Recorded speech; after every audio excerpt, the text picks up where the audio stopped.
Bom, e o Ministério Público Federal, o Ministério Público Estadual fiscalizaram na semana passada, mais uma vez, as obras da transposição do São Francisco. Aqui no estúdio a gente conversa com o procurador Álvaro Cristiano Pinto Gadelha, que participou dessa vistoria. Boa tarde, procurador, seja bem-vindo.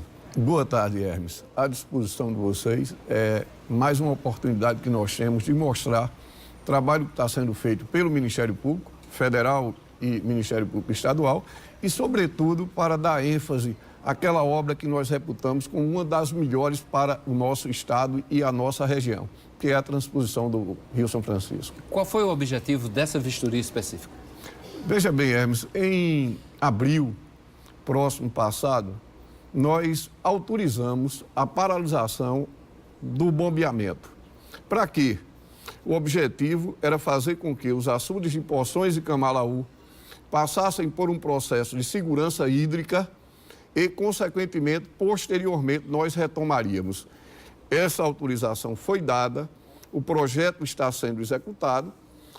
Hoje, Poções e Camalaú estão prontos para receber a água do PISF e nós autorizamos novamente a retomada. Entramos em contato com o ministro da Integração e o bombeamento foi reposto desde quarta-feira próxima passada. O bombeamento já está normalizado? Está em curso. A vazão do bombeamento já está normalizada? Desde quarta-feira próxima passada, a vazão recomeçou. Provavelmente, a semana que vem, chegará novamente em Poções. Poções já está com o nível de água necessário para começar a verter ou começar a sangrar para a população que entenda melhor. Passará para Camalaú e de Camalaú seguirá o seu destino para Boqueirão. As obras que foram realizadas nos açudes Camalaú e Poções já foram concluídas? Atendem o que foi determinado pelo Ministério Público Federal e Ministério Público Estadual? As obras ainda não foram concluídas. Entretanto, a passagem para a água verter está pronta.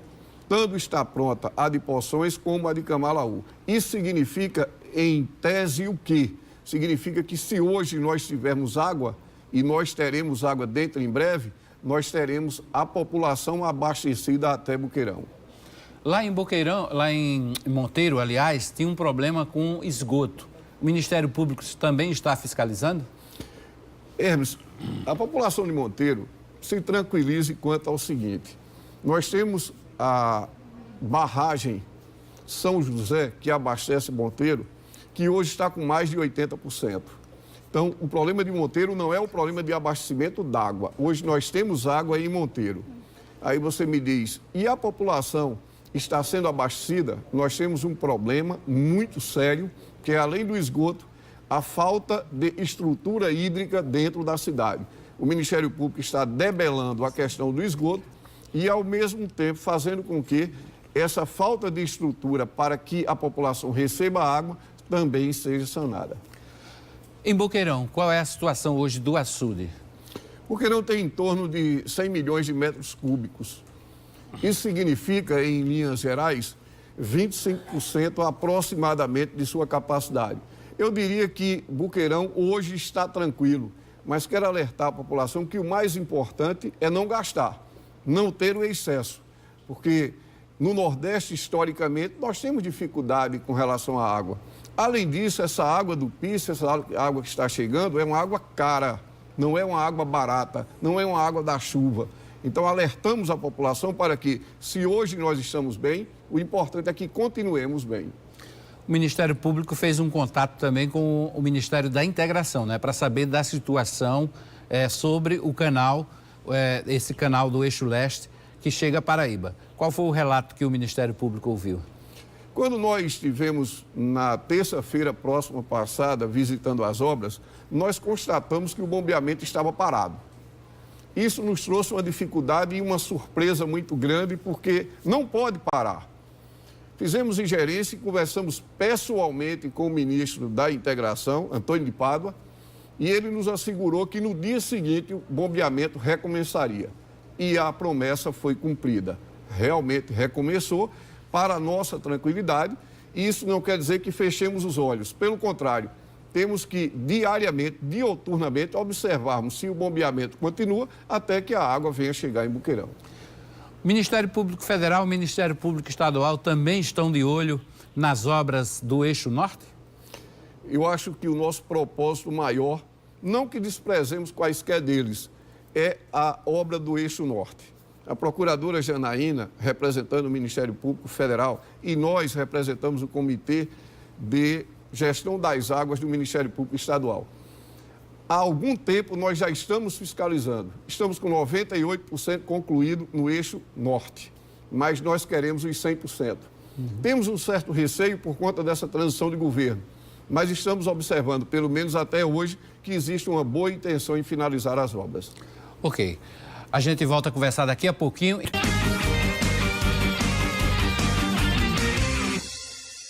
A gente está falando aqui de uma visita que o Ministério Público Federal, juntamente com o Ministério Público Estadual, para fiscalização na semana passada das obras da transposição do São Francisco. Aqui no estúdio a gente conversa com o procurador Álvaro Cristiano Pinto Gadelha, que participou dessa vistoria lá da transposição. A gente falou aqui do eixo leste, do eixo norte. Agora, a classe política está falando aí de puxar um ramal para um terceiro eixo, uma espécie de um terceiro eixo para abastecer o Vale do Piancó. O Ministério Público tem algum tipo de objeção nessa mudança do projeto original? Na verdade, Hermes, nós não temos nenhuma objeção. Pelo contrário, nós temos aplausos à classe política neste momento. Porquanto, 19 quilômetros apenas, pega a região do Pispe e leva até Curemas e Mãe d'Água a água. O Ministério da Integração fez o projeto, mas não locou os recursos. E a classe política, em emenda de bancada, fez essa locação. Consequentemente, o governo do Estado, com a ajuda do Ministério da Integração, terão condições de, a partir de 2019, fazer essa construção. Eu diria que é um presente que a Paraíba, mais um presente que a Paraíba está recebendo. O Ministério Público ficará atento na fiscalização e aplaudindo, obviamente, a sua conclusão. Como é que se dá essa fiscalização no Ministério Público? No trabalho de campo, como é que ele é feito? Veja bem, eu diria que, se você me perguntar, vocês têm estrutura para tudo isso? Não, nós não temos. Nós utilizamos da estrutura tecnológica de drones e, a partir do momento que recebemos da população o apoio, nós fazemos a fiscalização em loco. E por que da população? Porque essa está vigilante. Essa tem o respaldo de nos denunciar aquilo que estiver sendo feito errado. E, consequentemente, com o apoio dela, nós teremos condições de fiscalizar. Sem o apoio da população, fica muito difícil para os ministérios públicos atingirem o nível de fiscalização que nós pretendemos. Em relação às denúncias de uso irregular da água, como é que o Ministério Público atua? Sexta-feira passada, nós emitimos uma nota, nós, Ministério Público Federal e Ministério Público Estadual, convocando a AESA e a ANA, o órgão de deliberação nacional e o órgão de deliberação estadual da água, para que justifiquem aos ministérios públicos quais foram as metodologias utilizadas para que as águas tivessem um condão de permitir a retirada para irrigação até meio hectare e para o uso da água para população ribeirinha e, consequentemente, animal e humano. Quanto ao animal e humano, a nossa restrição é quase nula, porque ela foi feita para isso. Agora, temos uma dificuldade de entender o porquê de, nesta oportunidade, se permitir a irrigação de meio hectare. Não que nós queiramos dificultar a vida do produtor rural, muito pelo contrário. Nós temos que priorizar a vida humana, a vida animal. E se isso causa uma barreira, evidentemente que nós iremos optar por ficar em proteção do humano e do animal. Agora, está claro no projeto, desde o início, de que essa obra tem um preço, tem um custo.